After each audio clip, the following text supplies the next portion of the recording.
தஞ்சாவூர் மாவட்டம் திருவிடைமருதூர் அருகே நாகலாஞ்சேரி கிராமத்தில் வீட்டிற்கு அருகே வடிகால் வாய்க்கால் ஓடுவதால் மழை காலங்களில் வீட்டுக்குள்ளே தண்ணீர் செல்வதால் மக்கள் பெரிதும் பாதிப்புக்குள்ளாகின்றனர். இதனை எந்த ஒரு அதிகாரியும் கண்டு கொள்ளவில்லை எனவும் அப்பகுதி மக்கள் குற்றம் சாட்டு வைக்கின்றனர். இதை தொடர்ந்து பேசிய திருவள்ளூர் விவசாய சங்கத்தின் தலைவர் எஸ் கலைமணி பலமுறை வடிகால் வாய்க்கால் தூர்வார வேண்டும் என புகார் அளித்தும் எந்த ஒரு நடவடிக்கையும் இதுவரை எடுக்கப்படவில்லை எனவும் தெரிவித்துக் கொண்டார்.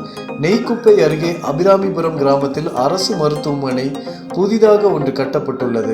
இந்த மருத்துவமனையானது 24 மணி நேரம் இயங்கவில்லை எனவும் மக்கள் குற்றச்சாட்டு வைத்துள்ளனர். நாகலாஞ்சேரி கிராமத்திலிருந்து பேசுறேங்க.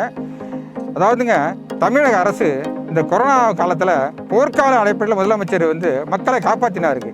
அதுக்கு நாங்கள் விவசாயிகள் சார்பாக முதற்கு நன்றியை தெரிவித்துக் கொள்கிறேன். அபிராமிபுரத்தில் ஒரு ஹாஸ்பிட்டல் கட்டியிருக்காங்க. அந்த ஹாஸ்பிட்டல் 24 மணி நேரம் இயங்கலை. இங்கே கிராமங்கள்லேருந்து ஏதாவது விஷக்கடி, அது மற்றும் மாரடைப்பு, இதேமாரி நோய்களை பார்க்கும்போது கும்பகோணம் போகிறதுக்குள்ள அவங்க வழியிலே இறந்துடுறாங்க. அதான் இந்த ஹாஸ்பிட்டல் இருந்தும் எந்த பிரயோஜனமும் இல்லை. இந்த அபிராமிபுரம் ஹாஸ்பிட்டலை 24 மணி நேரம் இயங்கக்கூடிய அவசர சாயத்தின் ஒரு இயக்கம் எல்லாமும் பாதித்தது.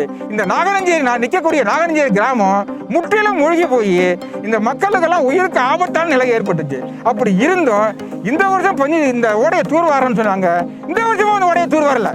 அப்ப இந்த ஓடையை தூர்வாரணும்னு நான் கேட்கிறேன். இந்த ஓடையை தூர்வாரலன்னா இதுல ஏற்படக்கூடிய உயிர் சேதம், நஷ்டம், பயிர் சேதம் அனைத்துக்கும் சம்பந்தப்பட்ட அதிகாரிகள் மீது சட்டப்படியான நடவடிக்கை நாங்கள் எடுப்போம்.